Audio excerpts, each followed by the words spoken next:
દર્શક મિત્રો, ATC news ગુજરાતીમાં આપનું સ્વાગત છે। હું છું ફરમ તમારી સાથે।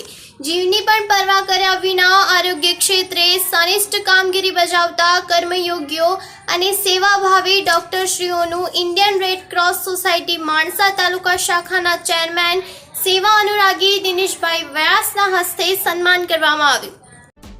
1 ડિસેમ્બર વિશ્વ એડ્સ દિને આંતરરાષ્ટ્રીય ખ્યાતિ પ્રાપ્ત એવી સેવાને વરેલી સંસ્થા Indian red cross society Gujarat branch દ્વારા કોરોના કાળમાં પોતાના જીવની પરવા કર્યા વિના આરોગ્ય ક્ષેત્રે સનિષ્ઠ કામગીરી બજાવતા કર્મયોગીઓ અને સેવાભાવી ડોક્ટરોનું Indian red cross society Mansa taluka શાખા ચેરમેન સેવા અનુરાગી દિનેશભાઈ વ્યાસના હસ્તે સન્માન કરવામાં આવ્યું હતું, જેમાં માણસા શહેરના સેવાભાગી doctor Shri Rakeshbhai Goswami, doctor Tusharbhai S Jani, Indian medical association charitable trust સંચાલિત blood bank, Mansa general hospital, taluka health centre તેમજ અર્બન હેલ્થ સેન્ટરના પ્રતિનિધિઓએ ઉપસ્થિત રહી સન્માનપત્રનો સ્વીકાર કર્યો હતો। આ પ્રસંગે ઇન્ડિયન મેડિકલ એસોસિએશન સંચાલિત બ્લડ બેંક કમિટીના સભ્યો શ્રી મહેન્દ્રભાઈ પંચાલ, રસિકભાઈ પટેલ, રિંકેશભાઈ જોશી,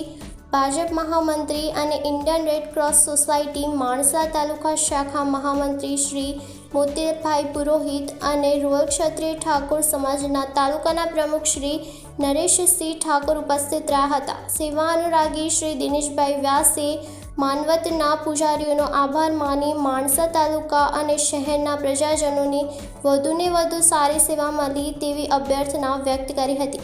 ત્યારબાદ બ્લડ બેંકની પણ શુભેચ્છા મુલાકાત લઈ સૌ કર્મયોગીને સારી સેવાઓ બદલ અભિનંદન પાઠવ્યા હતા। ATC news Gujarati, Mansa.